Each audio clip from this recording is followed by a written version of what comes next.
নমস্কার সুপ্রিয় দর্শক বন্ধুরা, আপনারা সব কেমন আছেন? আশা করছি আপনারা খুব ভালো আছেন। তো আরও একবার স্বাগতম আমার এই ইউটিউব চ্যানেলে। তো নমস্কার সুপ্রিয় দর্শক বন্ধুরা, যদি বাংলা আবাস যোজনার বাড়ির টাকা না আসে তো আপনারা কি করবেন? কেউ যদি আপনাদের কাছে টাকা চায়, প্রথম কিস্তির টাকা আসার পর কেউ যদি আপনাদেরকে টাকা দিতে বলে, তাহলে আপনারা কি করবেন? কোথায় অভিযোগ করবেন? এবং পিডব্লিউএল লিস্টে যারা রয়েছেন তারা কবে টাকা পাবে, আবারও নতুন সার্ভে কবে থেকে হবে, সেই সম্বন্ধে বিস্তারিত আলোচনা করব এই ভিডিওর মাধ্যমে।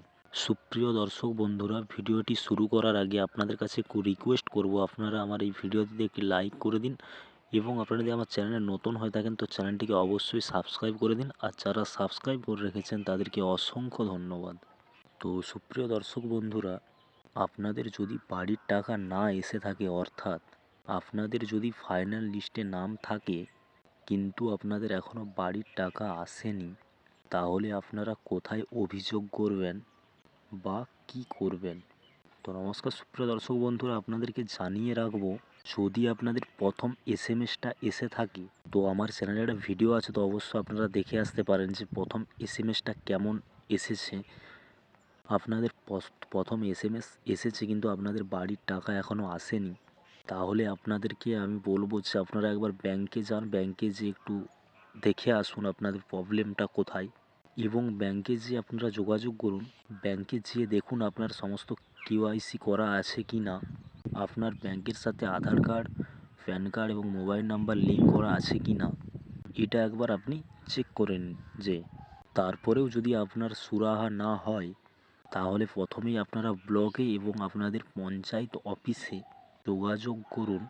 তারপরেও যদি কোনো রকমের সুরাহা না হয়, সিএমআর পেমেন্ট পোর্টালে অভিযোগ করুন। তার জন্য একটা নাম্বার রয়েছে, আমি নাম্বারটিতে ভিডিওতে দিয়ে দেব। আশা করছি এই নাম্বারে অভিযোগ করলে আপনাদের যে সমস্যাগুলো রয়েছে অবশ্যই সমাধান হবে।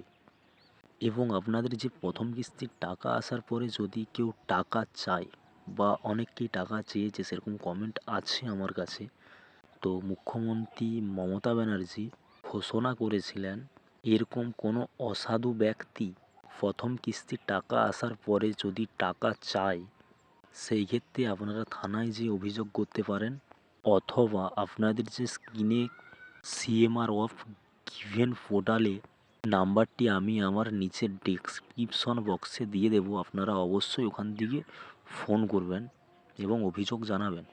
তো সুপ্রিয় দর্শক বন্ধুরা, আপনাদেরকে জানিয়ে রাখবো যে এরকম কোনো নিয়ম নেই, প্রথম কিস্তি টাকা আসার পরে আপনাদেরকে একটা টাকাও কোথাও দিতে হবে না।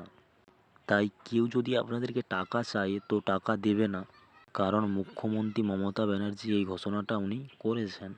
তো এরপরে আসি যে পিডব্লিউএল লিস্টের টাকা কবে দেবে।